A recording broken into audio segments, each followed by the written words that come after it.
Okay, so let's check this out. So Casey Neistat, this is another thing we wanted to talk about, and I just wanted everyone's take on it because I thought this was wild. This is Casey Neistat. So our cars got robbed this morning. He gets robbed because LA is a crime-riddled third world shithole of a city, but tremendous appreciation and gratitude to the hardworking officers at the LAPD West LA who not only arrested the MFer but also got all our stolen goods back.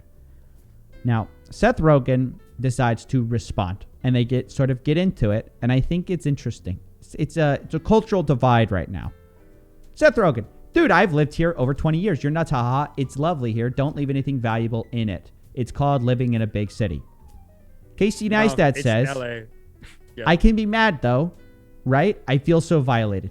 Now, at this point, I really feel like both of them sort of have a point here, right? Like they both sort of have a point. This is where it should have stopped. But as it is with 2020, it never stops at the rational, okay, we just kind of see different perspectives. You just got robbed, you're upset. I'm pointing out the obvious, which is you live in LA. Kali Yuga. Okay, whatever. You can be mad, I guess, but I don't personally view my car as an extension of myself, and I've never really felt violated any of the 15 or so times my car was broken into. Once a guy accidentally left a cool knife in my car, so if it keeps happening to you, you might get a little treat. Now, stop the music. This is where we have to ask ourselves, maybe LA is a real dumpster fire. Because if your car has been broken into 15 times, it's time to move. That isn't the defense of your city that you think it is. Wow, that actually looks really cool. Amish. That looks sick, eh? Yeah. That does look sick. What do you think about this, brother? What do you think about this? It is Kali Yuga. The culture is so divided that actually material possessions has become one of these, I don't want to say conversational flashpoints of like, oh, what are you, a conservative? You're right. It's people over property. Yeah. Who cares about property? It's so dumb. It's like, dude, the guy's car got robbed. Are you fucked? Like, you'd be pissed, man. Well, what if the guy left a knife? It was cool. It is sort of like an elite mentality to be like, what, who cares about possessions? Just get, like, sort of the implication is just get more. Yeah. No, not everyone can just buy more. I think Casey Neistat obviously can buy more. But yeah, he can buy more. I actually couldn't believe it. And, like, there's so many likes on this. So many people agreed with him. And, in fact, I was like, wow, this is a real dividing line in the country right now. You're so right. Yeah. Because a lot of people called Casey Neistat racist for calling LA a third world shithole. Yes. But that is rude too. And I would just leave it at rude. I mean, here's the thing, right? Like, you go to someone's house and something bad happens. Like, or you just go to a city and something bad happens, and people have a tendency, it's human nature, we do this, but we just go fucking third world shithole, that dump, and it's like, okay, your car got robbed. It turns out that it is an issue in LA, in California. Fine, fair enough. But the added judgment is not helpful or necessary or anything. Like, I mean, I think vent out your frustration at, like, because here's the thing, right? When you say third world shithole, and also when you're mad at people who are robbing you and shit, this is so bad, but it is like, why add the extra judgment? And this is why I would even go, even for the guys on January 6th, right? If he's saying that he did nothing wrong and he got beat up, that's wrong. I think he should be watching Netflix in jail. I think Casey Neistat should be like, it's too bad that someone was so poor that they were in a spot where they thought robbing my car was a good idea. Like, that person is not having a good life. So then just to turn that into like, oh, look at this third world shithole. It's rude, but I mean, he's mad. He's in the mall. It's like, what do you think about the knife part? I think that's an interesting wrinkle, because one might argue that leaving a knife in your car, that might be a murder weapon. That's I mean, depends how big the knife is. You know what I mean? Like, it could. I'm picturing, like, you know, are we talking Call of Duty knife? Are we talking little butter knife? Joe Rogan's so high, he just goes, "Oh, cool, Seth Rogan, knife." Yeah. Oh, Seth Rogan, sorry. Cool, man, got a knife. Like, what are you talking about? So ridiculous. It continues.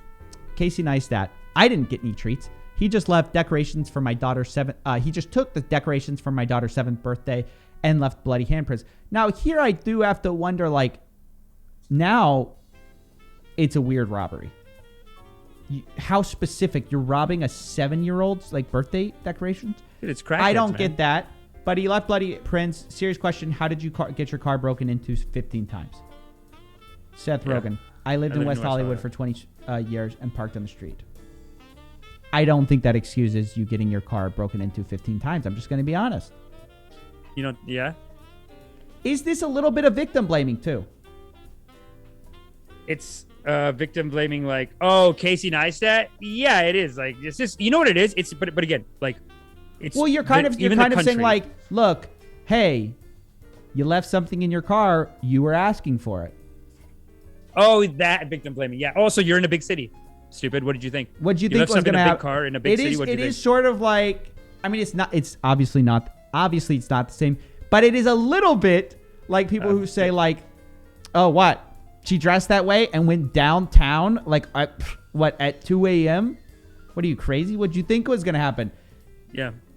What? That's a weird thing to say. That's really weird. Why not get mad at the actual person who does it instead of being like, look, hey. Or the system who created them, or maybe like, LA, California needs to deal with their homeless people better, has to have better social programs, or the federal government, if like homeless people from all over America are going to California, because that's why California has so many homeless people. Maybe they don't have the money for it. Maybe they're mismanaging their funds. Like, those are all great things to comment on. I do think calling it a third world shithole is not very helpful. And then once it gets past the second point from Seth Rogan, at this point, like, it is like so much of the fights we've seen today and that are happening across America, because it is Kali Yuga. At this point, it's just anything to win the argument. So like, you're just digging yourselves deeper in. One guy saying, oh yeah, hey, serious question. How'd you get your car robbed 15 times in 20 years? That's whatever. That's one thing. But then this guy being like, hey, I lived in West Hollywood for 15 years. Get over it. Like, they're both just mad at each other and just fighting at this point. But I do think it's bad to I don't know. It's kind of tough for me. In some ways, I feel like we focus too much on like small crime, and we don't focus enough on like white collar crime. That's always the drum I'm beating. At the same time, it's not a good like thing if you're just kind of hand waving away at like, oh, don't worry about your car getting broken into. And it's going to lead into another story we've got today. That's not a good place for society to be at. Right.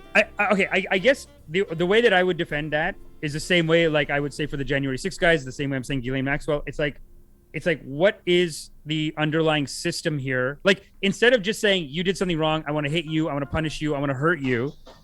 Maybe like the better way to treat it is to say, what are the underlying conditions that are making a guy want to break into a car for Christmas presents, a 7-year-old's Christmas presents that are not worth anything, and you just ruin someone's day, and you're being an asshole. Like, and when you remember that Portland documentary you sent me, like that Portland documentary where they were showing all of the people in Portland, there's like people that are on heroin, doing like too much oxys or whatever, and they're just wreaking havoc on society. They're like destroying.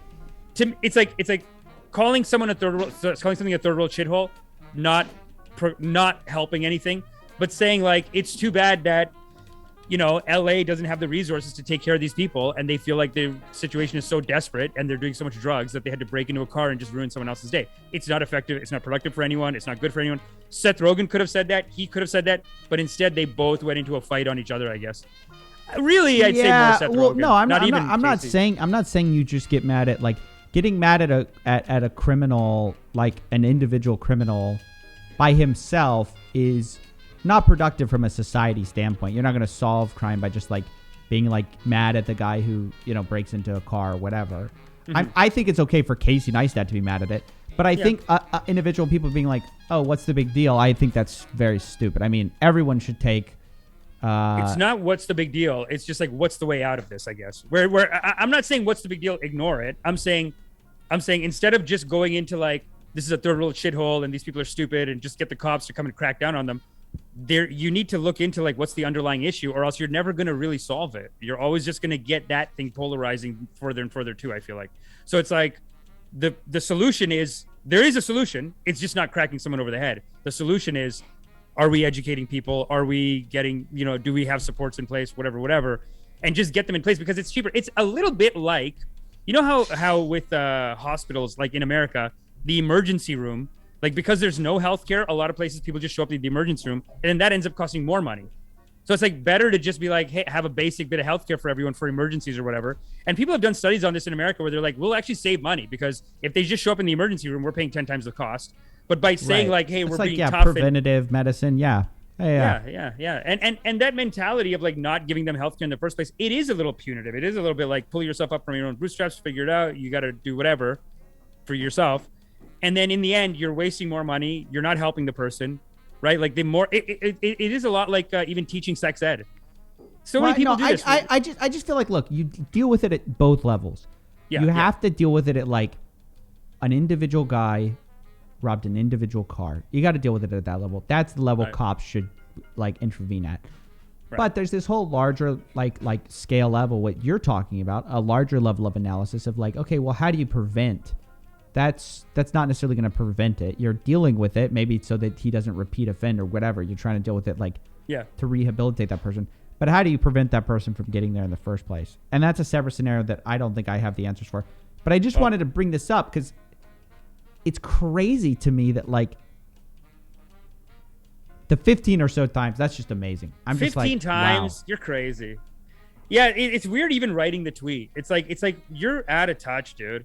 Like you're like, okay, give us all a second to be as rich as you. You know what I'm saying? Like, give me a minute, and then when I'm as rich as you, I'll get it. But right now, I'm not. I can't do this. Like, what are you talking about? Hey, man, just get over it. Your cars get broken into. Well, that is sort of like the trope of the Hollywood liberal, like just being like out of touch, super rich kind of thing. I'm a scammer.